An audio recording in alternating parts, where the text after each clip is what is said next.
Selamat pagi Bapak Ibu Saudara. Puji Tuhan Bapak Ibu Saudara.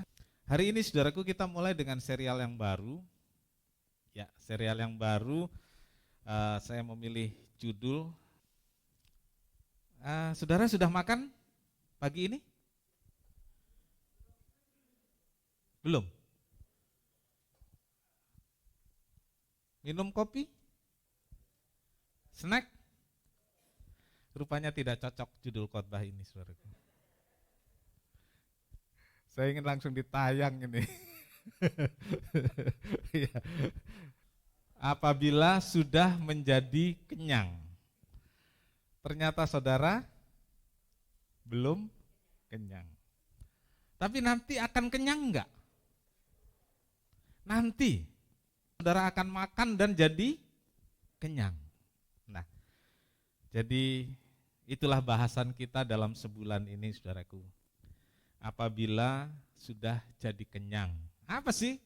Kalau sudah kenyang yang terjadi apa, saudaraku? Ngantuk. Itu sudah kelihatannya sama ya kita semua ya. Kalau sudah kenyang, ngantuk gitu ya. Nah, oke. Kita baca Ulangan 8 ayat 10 sampai 14. Ulangan pasal 8 ayat 10 sampai 14 saya bacakan demikian. Kita sama-sama berdiri. Ya. Saya akan bacakan demikian. Dan engkau akan makan dan akan kenyang. Maka engkau akan memuji Tuhan Allahmu karena negeri yang baik yang diberikannya kepadamu itu. Hati-hatilah supaya jangan engkau melupakan Tuhan Allahmu dengan tidak berpegang pada perintah, peraturan dan ketetapannya yang kusampaikan kepadamu pada hari ini. Dan supaya apabila engkau sudah makan dan kenyang, mendirikan rumah yang baik serta mendiaminya, dan apabila lembu sapimu dan kambing dombamu bertambah banyak, dan emas serta perakmu bertambah banyak, dan segala yang ada padamu bertambah banyak, jangan engkau tinggi hati, sehingga engkau melupakan Tuhan Allahmu yang membawa engkau keluar dari tanah Mesir, dari rumah perbudakan. Amin. Silakan duduk. Berbahagialah setiap orang yang telah membaca, mendengar dan melakukan firman Tuhan. Tuhan Yesus memberkati. Haleluya. Saudara-saudaraku, dan apabila kamu sudah makan dan jadi kenyang, jangan engkau melupakan Tuhan Allahmu. Dan seterusnya. Lalu pada bagian pertama ini saya memberi judul. Waspadalah, waspadalah. Bang Napi, ya Bang Napi, waspadalah, waspadalah. Kalau kau sudah makan dan jadi kenyang, waspadalah. Waspada terhadap apa? Di sini saudaraku saya tuliskan, waspada terhadap kemapanan. Nah ini saudaraku. Jadi berkat itu nikmat, betul? Tapi harus diwaspadai, jangan sampai kita terus seperti yang diingatkan Musa tadi. Jangan engkau melupakan Tuhan Allahmu. Nah, saudaraku, judul khotbah ini mungkin kurang familiar atau sangat pasaran ya. Kalau udah makan pasti kenyang. Karena sudah terlalu umum, orang tidak tertarik dengan ungkapan ini, saudaraku. Kalau sudah jadi kenyang, lalu apa? Itu saudaraku ya. Judul ini bukan mengada-ada, tapi kalimat ini langsung diambil dari teks Alkitab. Kata-kata menjadi kenyang itu di terjemahan yang lama, saudaraku. Di terjemahan yang baru tidak ada kata-kata menjadi, hanya dikatakan apabila engkau sudah makan dan kenyang. Gitu ya. Jadi penggalan dari ayat. Dalam pasal 8 ini, firman Tuhan menuliskan tentang pidato Musa. Jadi ini pidatonya Musa, khotbahnya Musa menjelang masuk tanah Kanaan. Bahkan boleh dibilang ini pidato perpisahan. Walaupun sebenarnya Musa tidak mempersiapkan ini sebagai perpisahan karena dia nggak tahu Harapan Musa dia masuk tanah Kanaan. Itu harapannya. Karena dia sudah memimpin Israel 40 tahun. Lewati berbagai peristiwa yang berat, menderita, diomelin orang Israel, dimarahin Tuhan juga. Itu Musa. Sekarang tinggal selangkah lagi. Katakanlah, ini di pintu gerbang Kanaan. Musa pesen kepada orang Israel, nanti kalau udah sampai sana, gitu ya. Kalau udah sampai sana, kamu makan, kamu kenyang. Lalu dikatakan, jangan kamu bla bla bla dan seterusnya. Nanti kalau sudah sampai sana. Jadi ini belum sampai. Dan Musa sangat ingin sampai di sana. Memimpin 40 tahun di jalan, saudaraku. Hanya tinggal selangkah, pasti harapan besar sekali. Tapi ternyata Tuhan tidak mengizinkan Musa masuk Kanaan. Musa mati sebelum menginjakkan kaki di tanah Kanaan. Pidato ini berisi kerisauan hati Musa tentang yang akan terjadi nanti. Yang akan dialami orang Israel nanti. Kira-kira ada gambaran di kepala Musa itu. Dan itu jadi kerisauan, kegalauan Musa. Kenapa Musa risau? Kenapa Musa galau? Saudaraku, Musa itu tahu kelakuannya orang Israel. Coba Bapak Ibu punya anak, satu-satu kan tahu ya kelakuannya ya. Wah kalau ini aman deh kita lepas. Tapi kalau yang ini, aduh nanti, nah gitu ya saudaraku ya. Makannya aja susah. Kalau nggak disediain, udah 20 tahun kalau nggak disuapin nanti dia nggak makan. Ada yang 20 tahun disuapin ya. Jadi Musa seperti itu, dia tahu kelakuannya Israel. Dan nanti kalau sampai sana, kalau tetap begini, wah bahaya. Nah itulah mengapa Musa menyampaikan pesan-pesan di Ulangan pasal 8. Bilangan 14 ayat 7. Jadi saudaraku sebelum masuk tanah Israel itu, tanah Kanaan itu, ada senang, ada sukacita di hati Musa. Karena derita selama 40 tahun terbayar lunas dengan kesuburan dan kemakmuran Israel. Nah ini dia yang dikatakan oleh Musa. Dan berkata kepada segenap umat Israel, ini perkataan dari Kaleb dan Yosua, negeri yang kami lalui untuk diintai itu adalah luar biasa baiknya. Jadi negeri yang kami lalui untuk diintai itu adalah luar biasa baiknya. Halo saudara, apa kabar? Biasanya kita berkata luar biasa saja, lalu saya saya kasih tahu saudara, luar biasa apanya? Orang sakit juga sakitnya, sakit sekali kan sakitnya luar biasa, ya. Orang punya utang juga gedenya. Jadi perkataan luar biasa itu netral banget. Kalau saudara ditanya apa kabar saudara, luar biasa, saya bingung. Jangan-jangan luar biasa gerutunya ini. Jadi sama seperti yang dikatakan Kaleb dan Yosua, luar biasa baiknya. Apa kabar saudara? Boleh baik saja, boleh luar biasa baiknya. Lengkap tuh kalau luar biasa baiknya. Saudara yang mengalami luar biasa baiknya. Amin. Saya nggak lama-lama. Berarti cuma beberapa orang. Iya. Oke. Saya senang hari ini, saudara gembira, saya gembira, kita dengarkan firman Tuhan dengan senang. Amin. Ya, luar biasa baiknya. Itu kesaksian Kaleb dan Yosua tentang negeri yang akan mereka datangi. Luar biasa baiknya itu saudaraku sangat berbeda dengan keadaan di padang gurun yang tandus, gersang, dan penuh bahaya. Sangat berbeda.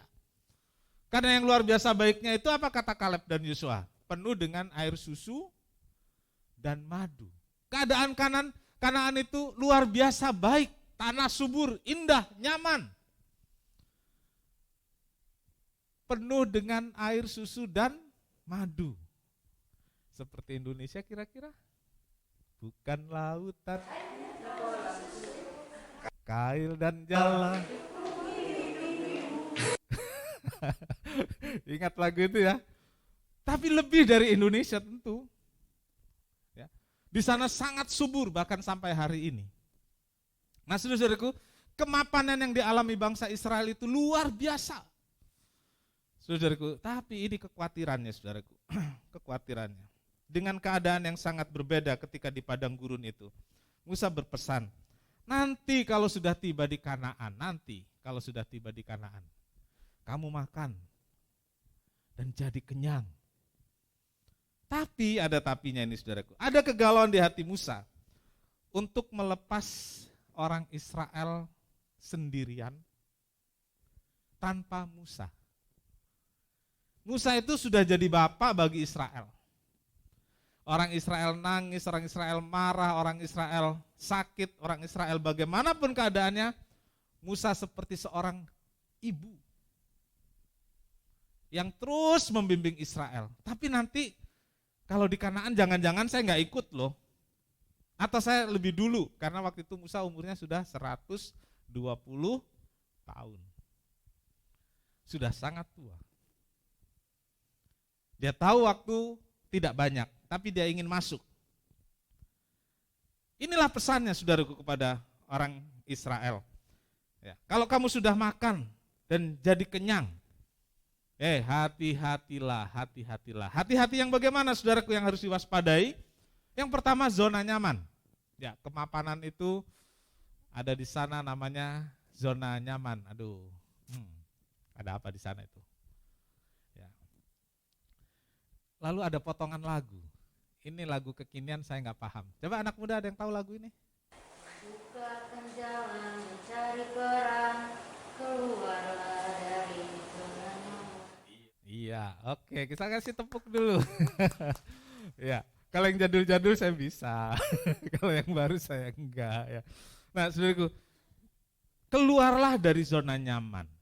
Nah, saudara-saudaraku, zona nyaman itu apa sih? Comfort zone adalah satu keadaan saat segala sesuatu terasa mudah.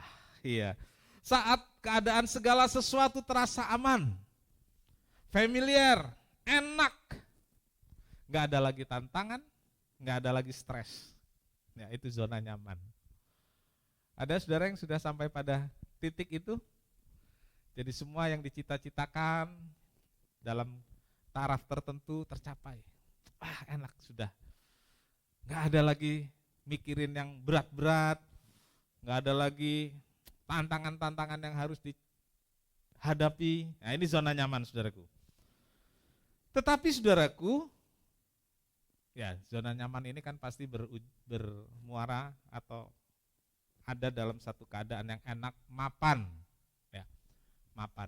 Tapi zona nyaman ini juga adalah satu keadaan yang berbahaya. Berbahaya bagaimana, saudaraku? Karena kenyamanan bisa membuat orang lengah. Iya, kenyamanan bisa membuat stagnan, gak bisa bertumbuh, gak bisa maksimal. Karena nyaman. Jadi biasanya gini saja cukup, udahlah gitu ya. Udah gitu. Kalau dulu orang bekerja sebulan dapat 1, lalu sekarang sudah dapat 5. Udahlah cukuplah. Ya, padahal masih umur 30 tahun misalnya ya. Tapi udah merasa cukup, enak-enakan, saudaraku. Gak bisa maju lagi, gak bisa maksimal lagi. Ya, mungkin kalau kita sudah di umur 60, 70 mau merasakan itu cukup, iya gitu ya. Tapi kalau di usia tertentu merasa sudah semua beres, kita stagnan. Gak bisa maksimal melakukan segala sesuatu. Itu zona nyaman. Nah, saudara-saudaraku, kemapanan dan kenyamanan hidup itu perlu. Siapa sih yang gak perlu? Kenyamanan dan kemapanan hidup yang dialami orang Israel di Kanaan kelak dikhawatirkan Musa akan membuat orang Israel itu ada di zona nyaman. Dan zona nyaman itu tadi enak, namanya juga nyaman, tapi ada bahayanya. Bilangan 13 ayat 27. Ini keadaan yang bikin mapan ini, saudaraku. Ini keadaan yang bikin nyaman. Mereka menceritakan kepadanya tentang Kanaan. Kami sudah masuk ke negeri, kemana kau suruh kami. Dan memang negeri itu berlimpah-limpah susu dan madunya. Dan inilah hasilnya. Jadi saudaraku, Kaleb dan Yosua telah memasuki Kanaan, kemudian mereka pulang kasih laporan, mereka bawa contoh hasil. Jadi waktu sekolah minggu saya lihat gambarnya saudaraku,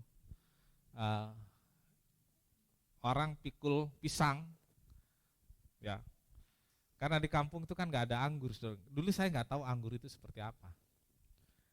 Jadi yang saya lihat itu ada pisang setandan gitu ya, dipikul orang dua gitu. Nah mungkin saudara pernah lihat gambar itu ya. Kalau saudara pernah lihat gambar itu berarti saudara udah lewat 50 umurnya. Ya kan sekarang nggak ada lagi. Terus sekarang gambarnya anggur, dulu pisang ya, sama padi-padi gitu dipikul orang depan sama belakang gitu. Nah saudaraku, itu laporan dan itulah keadaan sebenarnya. Jadi negeri itu berlimpah-limpah dengan susu dan madu. Negeri itu luar biasa baiknya. Kondisi ini justru membuat Musa galau. Jangan-jangan karena kemapanan, jangan-jangan karena kemakmuran itu, orang Israel justru menjadi jauh dari Tuhan. Oke, sampai di sini saudaraku. Saudara mungkin belum mengalami, tapi jujur biasanya kita ini usil ya. Kita ini suka kepo. Saudara pernah nggak lihat ada orang yang tadinya susah terus diberkati terus tinggalkan Tuhan, jauh dari Tuhan? Ada nggak saudara pernah lihat? Dengar cerita?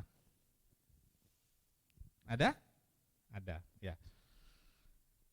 Saudaraku, kalau dulu waktu naik bis gantung-gantung gitu ya, dari Perum kerja Jakarta naik bis gantung-gantung, wah ke gerejanya Perum saudaraku. Tapi setelah duduk di roda 4, wah nggak enak gereja Perum. Ada yang begitu?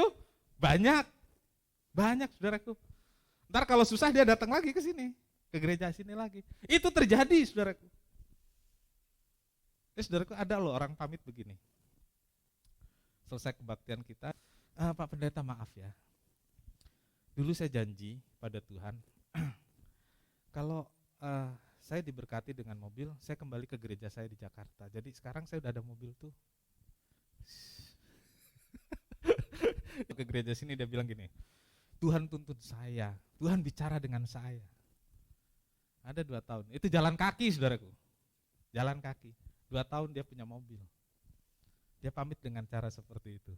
Saudaraku, kalau sudah kenyang, Musa khawatir jangan-jangan jadi seperti itu saudaraku. Saudaraku, kemapanan hidup tentu membuat kita nyaman. Tetapi jangan kita jadikan itu zona nyaman. Paham saudaraku? Kemapanan, kemakmuran itu menjadikan zona nyaman dalam hidup kita. Tapi jangan menjadikan kita nyaman, tapi jangan dijadikan zona nyaman. Nyaman itu kita nikmati, tapi zona nyaman itu membuat kita lengah tadi, ya, membuat kita lengah. Kita lihat saudaraku, Matius 4 ayat 35. Matius 4 ayat 35. Pada hari itu, waktu hari sudah petang, Yesus berkata kepada mereka, marilah kita bertolak ke seberang. Marilah kita bertolak ke seberang. Saudaraku, mana lebih enak di tengah laut terombang-ambing kena badai atau di pantai? Mana lebih enak? Di mana? Pantai lebih enak. Oke. Itu yang terjadi. Di pantai pasti lebih enak. Di pantai itu, saudara-saudaraku, ada orang-orang sakit datang didoakan sembuh. Orang-orang susah datang didoakan. Orang yang perlu pertolongan ditolong, dan di sana murid-murid mendapat banyak aplaus, banyak pujian, ya. Mungkin di sana banyak yang bawa berkat juga. Tapi Tuhan Yesus bilang apa saudaraku? Yuk kita ke seberang. Nah, saudaraku, Tuhan Yesus membawa murid-murid ke seberang, meninggalkan zona nyaman di pantai itu, ya. di pantai yang tidak ada ombak, di pantai yang tidak ada badai, ditinggalkan. Tuhan Yesus bawa murid-murid ke seberang meninggalkan zona nyaman itu. Ya. Tuhan Yesus bawa tinggalkan zona nyaman untuk cari tantangan baru. Ya. Cari tantangan baru. Tantangan baru itu akan melatih iman. Tantangan baru itu akan membuat murid-murid bergerak. Tantangan baru itu akan membuat murid-murid bertumbuh. Nah, saudaraku, yang terjadi kemudian kita lihat, ya, murid-murid dilatih imannya ketika ada angin badai. Nah, lalu tujuan Tuhan Yesus kepada murid-murid adalah membawa murid-murid pindah dari zona nyaman kepada zona iman. Ya. Pindah dari zona nyaman kepada zona iman. Saudaraku, ada tantangan baru di sana. Ada kegerakan di sana, itu yang Tuhan mau. Jangan kita tetap di zona nyaman, tapi mari kita ke zona iman. Amin. Ya.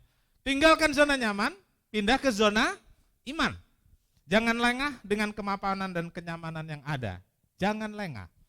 Jangan merasa cukup dengan berada di zona nyaman. Jangan merasa puas ketika semua sudah terpenuhi. Mungkin banyak tantangan dan perlu perjuangan. Tetapi itu membuat kita selalu waspada. Ya, zona iman, pasti ada tantangan. Pasti ada perjuangan. Tetapi itu akan membuat kita selalu waspada. Amin. Membuat kita tidak lengah. Ya. Membuat kita enggak lengah. Saya ulangi. Zona nyaman. Zona iman itu banyak tantangan dan perlu perjuangan. Tapi itu membuat kita selalu waspada dan tidak lengah. Amin. Ya. Kehilangan motivasi. Ya, saudaraku, kehilangan motivasi. Karena semua sudah aman dan nyaman, orang Israel bisa saja kehilangan motivasi. Ya. Kehilangan dorongan untuk mencari Tuhan. Tidak ada lagi keinginan untuk beribadah. Tidak ada lagi keinginan untuk memiliki persekutuan dengan Allahnya. Membangun hubungan intim dengan Allahnya, tidak ada lagi. Dan Musa katakan demikian, saudaraku. Dan apabila engkau sudah menjadi kenyang, jangan engkau. Ya. Kalau engkau sudah diberkati, jangan engkau. Nah ini saudaraku perlu ditambahkan sendiri nih, jangan engkaunya ini saudaraku. Kalau berkatmu melimpah-limpah ada dari Tuhan, jangan engkau. Ya, jangan engkau. Berkat kemapanan, kenyamanan itu Tuhan yang beri. Amin. Tetapi harus diwaspadai. Jangan sampai gitu ya. Jangan engkau, ya. Berkat itu membuat nikmat, tapi kemudian bisa mengikat sehingga kita kehilangan niat dan motivasi untuk mencari Tuhan. Bisa? Ya. Berkat itu membuat nikmat, tapi bisa juga mengikat sehingga menghilangkan niat dan motivasi untuk cari Tuhan. Ya. Menghilangkan niat untuk jadi berkat.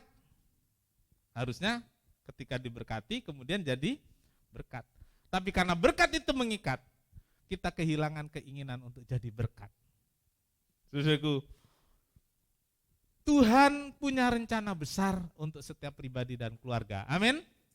Yakinkan dirimu bahwa Tuhan punya rencana besar buat saya. Amin. Katakan, Tuhan punya rencana besar buat saya. Amin. Haleluya. Nah, tetapi saudaraku, untuk mencapai rencana besar itu digenapi, perlu perjuangan. Ya. Perlu pergumulan untuk mewujudkannya. Karena di sana ada banyak halangan, ada banyak rintangan yang menghadang. Jika kita kehilangan motivasi, ini saudaraku, jika kita kehilangan motivasi karena ada di zona nyaman tadi, karena pengaruh zona nyaman tadi, kita kehilangan kesempatan untuk mewujudkan rencana besar Allah bagi pribadi kita.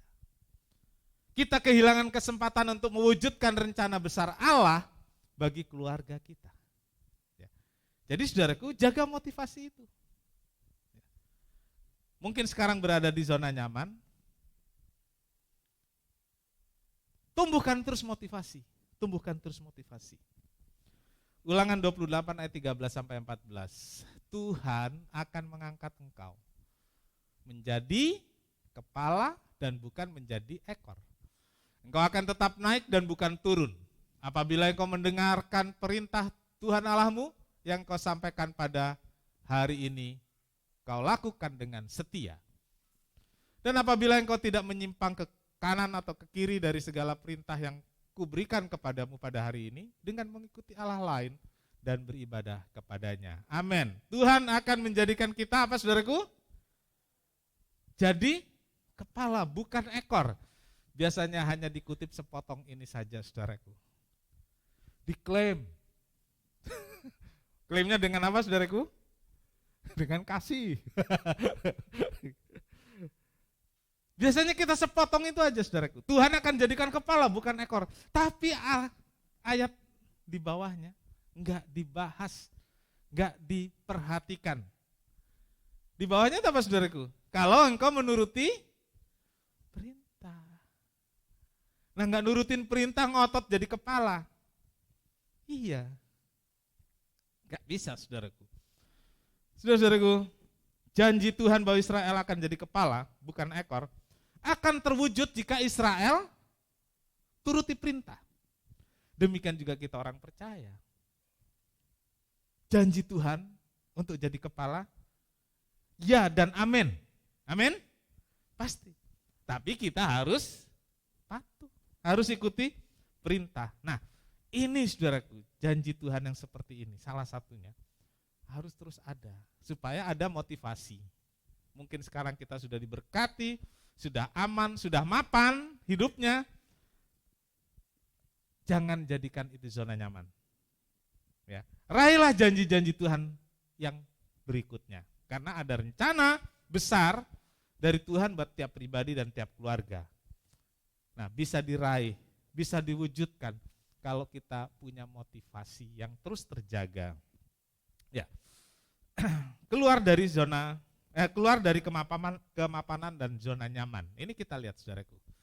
Keluar dari kemapanan dan zona nyaman, kita lihat contoh Abraham. Ya, Abraham seorang yang berani meninggalkan kemapanan hidupnya. Orang yang berani meninggalkan zona nyamannya. Abraham itu tinggal di Ur Kasdim bersama orang tuanya, bukan orang biasa, saudaraku. Orang terpandang dan kaya, itu Abraham, saudaraku. Jadi jangan dipikir Abraham itu orang biasa dan miskin lalu ikut Tuhan. Enggak, saudaraku. Dia orang terpandang dan orang tuanya kaya. Ya, kaya. Tapi Kejadian 12 ayat 1 mengatakan, berfirmanlah Tuhan kepada Abraham, pergilah dari negerimu, dari sanak saudaramu dan dari rumah bapakmu ini ke negeri yang akan kutunjukkan kepadamu. Jadi dari kenyamanan, dari kemapanan, dari zona nyaman hidup Abraham, Abraham dipanggil, diberi tantangan baru. Pergi dari sanak saudaramu, pergi dari keluargamu, pergi dari bapakmu. Kemana Tuhan? Ya udah, nanti saya tunjukkan kepadamu. Dan Abraham ikut, saudaraku. Abraham pergi. Nah, di sini ada 3 hal yang saya akan sampaikan pada saudara tentang Abraham yang berani meninggalkan zona nyamannya. Meninggalkan zona nyaman, hidup dalam zona iman. Ini Abraham. Dia benar-benar hidup dalam zona iman. Dia berjalan ke tempat yang tidak diketahui tujuannya. Tapi dia ikut langkah-langkah yang Tuhan tentukan. Kita lihat Abraham taat. Ini yang pertama, saudaraku. Taat. Bukan hal yang mudah untuk taat, saudaraku. Bukan hal yang mudah bisa taat. Tetapi Abraham melakukannya dengan penuh perjuangan, penuh pengorbanan. Demi Tuhan yang telah membuat dia berjalan. Taat. Taat itu enggak mudah. Saudara juga bisa merasakan itu. Perlu pengorbanan, perlu perjuangan, perlu tekad. Dan itulah Abraham. Lalu Abraham mengandalkan Tuhan. Jadi mempercayai Tuhan itu mengandalkan Tuhan. Dia ikuti panggilan Tuhan, dia andalkan Tuhan. Kemana Tuhan tuntun, dia pergi, dia nggak banyak bertanya, nggak banyak menawar, dia ikuti saja. Dia tinggalkan zona nyamannya dan masuk dalam zona iman dengan terus-menerus melangkah dan mengandalkan Tuhan. Itu Abraham. Lalu ini saudaraku, Abraham itu mendirikan mezbah. Waspada terhadap bahaya kemapanan dengan mendirikan mezbah. Saya ingin katakan pada saudara pagi hari ini, saudara ada di ruangan ini, saudara sedang mendirikan mezbah. Amin. Dan ini bagian dari waspada terhadap kemapanan. Iya. Ini bagian dari waspada terhadap kemapanan. Kita nggak lengah. Kenapa? Kita diingatkan Tuhan melalui firman Tuhan. Mungkin hari ini ketika saya khotbah, ada saudara yang merasa tersentil. Ya. Ada saudara merasa yang, om kok ngomong gitu sih? Nah, bisa kan ya? Bisa. Bersyukurlah. Ya. Karena dengan itu kita diingatkan. Saya seperti Musa yang menyampaikan pesan Tuhan kepada Israel. Ya. Ada kekhawatiran-kekhawatiran gembala terhadap keadaan jemaatnya kalau nanti. Kenapa? Karena yang dulu banyak juga begitu. Dan saya berharap kita semua ketika berkat semakin melimpah, kita semakin dekat dengan Tuhan. Amin. Kita terus mendirikan mezbah seperti Abraham, membangun hidup yang terus-menerus beribadah kepada Tuhan. Berkat semua dari Tuhan. Berkat anugerah Tuhan. Hargailah berkat itu dengan terus-menerus membangun mezbah. Mezbah pribadi, mezbah keluarga, mezbah persekutuan seperti ini. Tuhan Yesus memberkati kita semua. Haleluya. Kiralamayase, kiralamayase, kiralamayase. Kiralamayase. Oh, kita sama-sama berdiri. Kiralamayase. Oh, kiralamayase.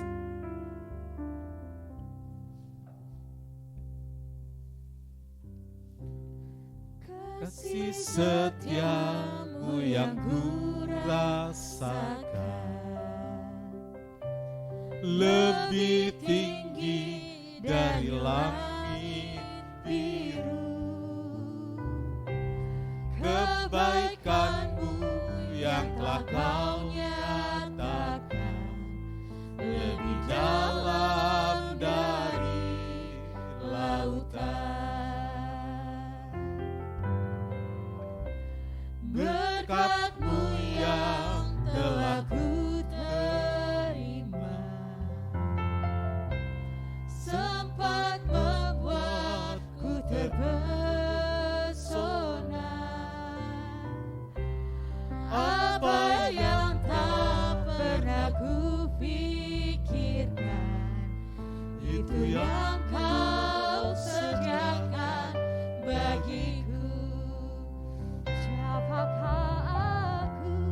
Siapakah aku ini, Tuhan, jadi biji mata-Mu. Dengan apa aku balas Tuhan, selain puji dan sembahan. Kasih setiamu yang ku rasakan lebih tinggi dari langit biru. Kebaikan-Mu yang telah Kau nyatakan lebih dalam dari lautan.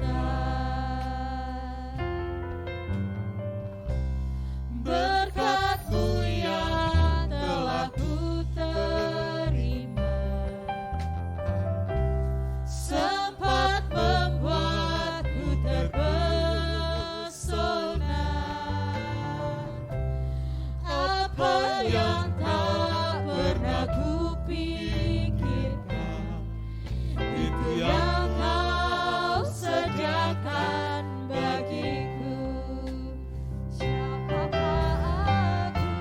Siapakah aku ini, Tuhan? Jadi biji matamu. Dengan apakah ku balas, Tuhan, selain puji dan sembahkan? Siapakah aku ini, Tuhan? Jadi biji matamu. Dengan apakah ku balas, Tuhan, selain puji dan sembahkan? Tentu kita menyadari siapa kita ini, dari mana kita berangkat, dari mana kita berasal. Kalau hari ini kita ada dalam berkat dan kemurahan Tuhan, kalau sampai hari ini kita bisa menikmati kemapanan dan kenyamanan hidup, saudaraku, bukankah semua itu karena belas kasihan Tuhan, karena kemurahan Tuhan? Kira lama Yesus.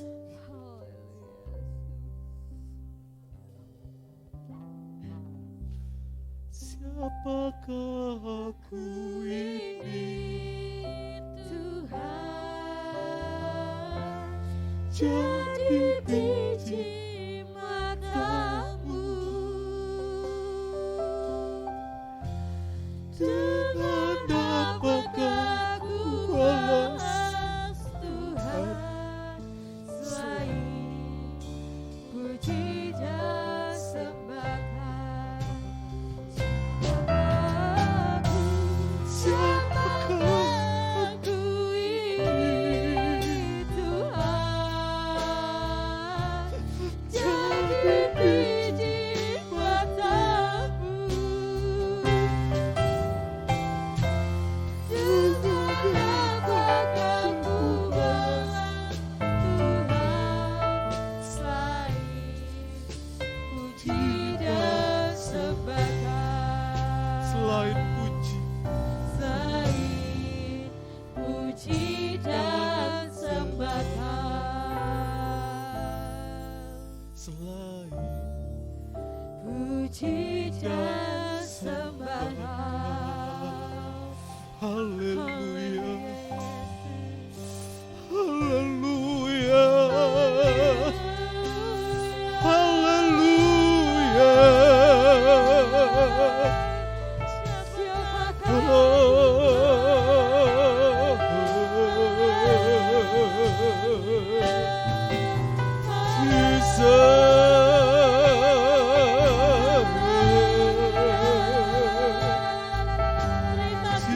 Jesus,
firman-Mu. Ampuni kami, seringkali kami lupa bahwa semua itu datang dari Tuhan karena kemurahan Tuhan, bukan karena kuat dan kebisaan kami, Betul Bapak. tapi karena belas kasihan Tuhan untuk kami. Betul Yesus. Biar darah Yesus kuduskan kami, Roh Kudus terus menjaga kami dan mengingatkan kami, sehingga kami terus membangun mezbah, mendirikan mezbah seumur hidup kami. Terima kasih Tuhan, terima kasih. Memberkati semua jemaat Tuhan yang hadir baik di ruangan ibadah ini maupun di rumah masing-masing. Tuhan berkati, meteraikan firman dalam hati mereka, membuat firman itu tumbuh dan terus berbuah-buah dalam hidup kami semua. Terima kasih Tuhan, memberkati semua yang melayani hari ini. Tuhan, Kau berkati, Kau nyatakan kasih setiamu terus menerus, sehingga para pelayan-pelayan merasakan bahwa Tuhan sayang dan terus pelihara. Terima kasih Tuhan, terima kasih korban, persembahan, persepuluhan anak-anak-Mu, biarlah itu menjadi persembahan yang menyenangkan hati Tuhan. Dan dari sorga Tuhan limpahkan segala berkat dan kebaikan, dan Tuhan dipermuliakan. Terima kasih Tuhan. Pimpin kami pulang, biar hari ini kami nikmati bersama keluarga dalam Tuhan, dan kami merasakan indahnya penyertaan Tuhan bagi kami dan keluarga. Terima kasih Tuhan, terima kasih. Segala puji bagi Tuhan. Tuhan Yesus, kami menyerahkan semuanya dalam tangan Tuhan, biar Tuhan yang terus jaga dan lindungi kami. Tuhan memberkati engkau dan melindungi engkau. Tuhan menyinari engkau dengan wajahnya dan memberi engkau kasih karunia.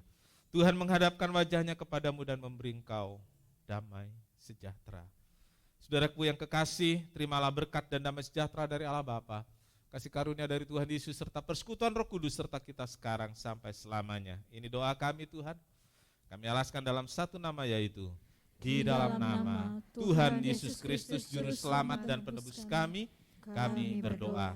Bapa kami yang di sorga, dikuduskanlah nama-Mu, datanglah kerajaan-Mu, jadilah kehendak-Mu di bumi seperti di surga. Berikanlah kami pada hari ini makanan kami yang secukupnya, dan ampunilah kami akan kesalahan kami, seperti kami juga mengampuni orang yang bersalah kepada kami. Dan janganlah membawa kami ke dalam percobaan, tetapi lepaskanlah kami daripada yang jahat. Karena Engkaulah yang punya kerajaan dan kuasa dan kemuliaan sampai selama-lamanya. Amin. Bapa, terima kasih. Bapa, terima kasih. Bapa di dalam surga, ku berterima kasih.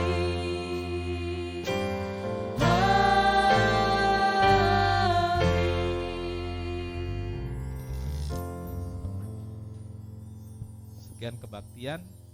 Tuhan Yesus memberkati kita semua.